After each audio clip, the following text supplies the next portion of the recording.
अब वे प्रजा का पालन धर्मपूर्वक कर रहे होंगे या नहीं। मेरा श्रेष्ठ शूरवीर हाथी जो सदा मद की वर्षा करता रहता था, वह मेरे शत्रुओं के अधीन होकर न जाने क्या क्या कष्ट उठा रहा होगा। और मेरे आज्ञाकारी नौकर आदि जो प्रतिदिन प्रसन्नता से धन और भोजन प्राप्त करते थे, अब वे सब निश्चय ही दूसरे राजाओं की आज्ञा का पालन कर रहे होंगे। मेरे कठिन परिश्रम से संग्रहित कोष को अब वे फिजूल खर्च कर रहे होंगे, खाली कर डालेंगे। क्या वास्तव में मेरे द्वारा संचित खजाना सचमुच नष्ट हो जाएगा? इस प्रकार और भी बातें राजा के मन को चिंतित कर रही थी। इस प्रकार वह सोचते सोचते एक दिन महर्षि मेधा के आश्रम के पास जाकर राजा सूरत ने एक वैश्य को देखा। राजा ने उसके पास जाकर पूछा, तुम कौन हो? आश्रम पर आने का क्या कारण है? तुम इस समय मलिन मुख और शोक सहित दिखाई देते हो, इसका क्या कारण है? राजा सूरत के इस प्रकार सहृदयता पूर्ण बातें सुनकर वैश्य ने अत्यंत नम्रता से उत्तर दिया। वैश्य बोला, मैं वैश्य जाति का धनवान कुल में जन्म लेने वाला समाधि नाम का व्यक्ति हूँ। धन के लोभ में पड़कर मेरे पुत्र व स्त्री ने मुझे घर से निकाल दिया है। इस समय मैं स्त्री एवं पुत्र एवं धन से विहीन हूँ। अब मैं स्वजनों से रहित दुखी होकर इस घने वन में घूम रहा हूँ। अब मुझे अपने सर्वज्ञ स्वजनों के कुशल या अकुशलता का कोई पता नहीं है। मेरे स्वजनों का मेरे पीछे क्या हाल होगा, इसकी मुझे चिंता लगी रहती है। मेरे पीछे उन्हें किसी प्रकार का कष्ट तो नहीं होगा? पता नहीं मेरे पुत्र पत्नी किस अवस्था में रह रहे होंगे। वे सदाचारी जीवन बिता रहे होंगे या दुराचारी बन गए होंगे। राजा बोला, तेरे पुत्रों, स्त्री तथा बंधु बांधवों ने लोभवश तेरा धन संपत्ति सब कुछ छीन लिया है, फिर भी तुम्हारा चिंतन इनसे क्यों प्रेम करता है? वैश्य ने उत्तर दिया, आपका कहना ठीक है, किंतु क्या करूँ, मेरा मन निष्ठुर नहीं हो पाता। उन्होंने धन के लोभ में पढ़कर पिता का स्नेह, पति का प्रेम तथा आत्मीय जन के स्नेह को तिलांजलि देकर मुझे घर से निकाल दिया। हे राजन, मेरा चित्त फिर भी उन्हीं में क्यों आसक्त हो रहा है? यह जानते हुए भी अनजान हो रहा हूँ। उनके लिए मैं अब भी लंबी लंबी सांसें ले रहा हूँ और मेरा हृदय अत्यंत दुखित हो रहा है।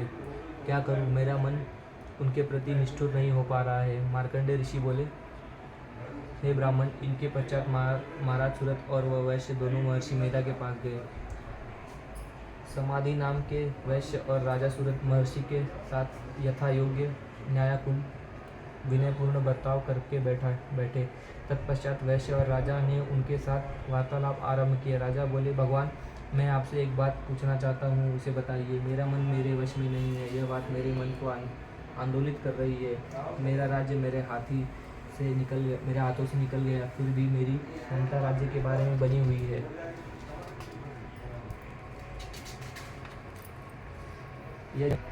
यह क्या है? इधर इस वैश्य को भी पुत्र स्त्री संबंधियों ने अपमानित करके घर से निकाल दिया है। यद्यपि इसे संबंधियों ने त्याग दिया, फिर भी इसका मन उनमें ही रमा रहता है। इस प्रकार यह और मैं दोनों ही अत्यंत दुखित है। हे महाभाग, उन लोगों के अवगुणों को देखकर भी हम दोनों के मन में उनके लिए ममता जनित आकर्षण पैदा हो रहा है। हमें इसका ज्ञान रहते हुए भी ऐसा क्यों? अज्ञानी मनुष्यों की तरह हम दोनों में यह मूढ़ता क्यों है? महर्षि ऋषि बोले, विषय मार्ग का ज्ञान सब जीवों को है। इस प्रकार विषय भी सबके लिए अलग अलग है। कुछ प्राणी दिन में नहीं देखते और कुछ प्राणी रात में नहीं देखते। कुछ प्राणी ऐसे भी हैं जो दिनों रात में बराबर देखते हैं। यह सच, एक मनुष्य समझदार होते हैं, किंतु केवल वे ही ऐसे नहीं होते। पशु पक्षी मृग आदि भी ज्ञान रखते हैं। जैसे ये पशु पक्षी ज्ञानी है, वैसे ही मनुष्यों का ज्ञान है। जिस प्रकार का ज्ञान मनुष्य में है, वैसा ही ज्ञान इन पशु में है, पक्षी मृग आदि में है। इसके अतिरिक्त दोनों में कई बातों में समानता है। ज्ञान के होने पर भी इन पक्षियों को देखो, ये अपने बच्चों की चोंचों में दाने डाल लेते हैं। यद्यपि स्वयं भूख से पीड़ित भी रहे तो भी बच्चों का मुँह उनसे यह कार्य कराता है। हे भद्र पुरुषों, क्या इन पुरुषों को नहीं देखते जो प्रत्युपकार के लोभ के कारण पुत्रों की प्राप्ति की कामना करते हैं, लोभ के वशीभूत होकर उनका पालन पोषण करते हैं? क्या तुम ऐसा रोज नहीं देखते? पुत्र पौत्र का भरण पोषण न भी करे, फिर भी माता पिता अपने बच्चों का पालन पोषण करते हैं। विश्व में महामाया के प्रभाव से ममता रूपी भंवर से युक्त होकर मोह के भंवर में डाल दिए गए हैं। इससे विस्मय होकर के करने की आवश्यकता नहीं है, क्योंकि यह सब भगवान विष्णु की योग निद्रा है। महामाया ने सारे विश्व को मोहित कर रखा है।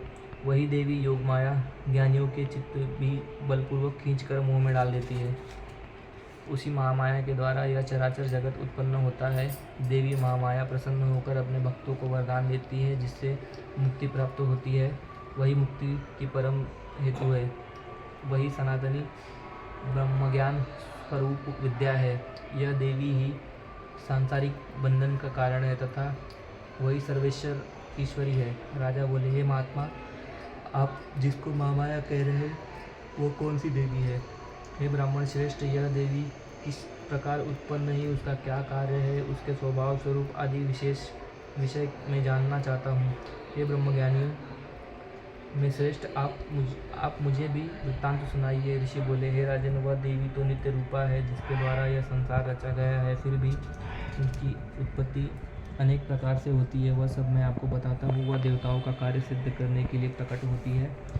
उस समय अजन्मा होते हुए भी उत्पन्न हुई कहलाती है। संसार को जलमय करके जब भगवान विष्णु योग निद्रा का आश्रय लेकर शेष सैया पर सो रहे थे, तब मधुकैटभ नाम के 2 प्रसिद्ध राक्षस उनके कानों के मैल से प्रकट हुए और ब्रह्मा जी को मारने दौड़े। प्रजापति ब्रह्मा जी विष्णु की नाभि कमल में जा छिपे।